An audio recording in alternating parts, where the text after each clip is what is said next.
ఉద్దేశంతో ఆనాడు power plant ద్వారా భూసేకరణ చేసి ఆ ప్రజలకు మోసం చేయాలనుకున్నావు. ఈనాడు పోర్టు ద్వారా భూసేకరణ కీలా డీలు ఇద్దరూ కలిపి మోసం చేయాలని చూస్తున్నారు. నువ్వు మళ్ళీ చూస్తే నాటి ఉద్యమం గుర్తుంది కదా, అదే ఉద్యమం మళ్ళీ ప్రారంభిస్తాడు ఇదువాడ శ్రీనివాస్.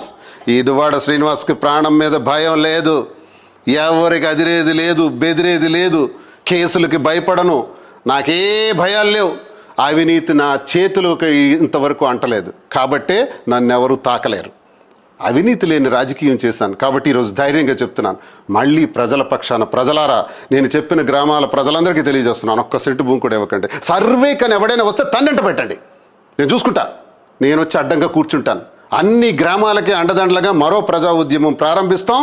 ఈ స్థల సేకరణకి వ్యతిరేకంగా మన ఉద్యమం జరుగుతుంది. గ్రామాన వస్తాను, అన్ని గ్రామాల ప్రజలతో మాట్లాడతాను. ఈ అధర్మాన ఈరోజు మీటింగ్ పెట్టి భూసేకరణ చెయ్యాలి, తద్వారా అచ్చెన్నాయుడికి, రామ్మోహన్ నాయుడికి అపోజిషన్ పార్టీ ద్వారా మేలు చెయ్యాలని చేసినటువంటి ఈ ఉద్దేశంలో ఆట కట్టిస్తాను. ఈ టెక్కలు నడిబొడ్డులో వచ్చి ఆనాడు నువ్వు చెప్పావు, థర్మల్ పవర్ ప్లాంట్ ఎవరైతే ఆపడానికి ప్రయత్నిస్తారో వాళ్ళకి రోడ్డు రోలర్ పెట్టి తొక్కేస్తానన్నావు. నువ్వే నలిగిపోయినావు. మేము ఆ పవర్ ప్లాంట్ని తరిమి కొట్టాం.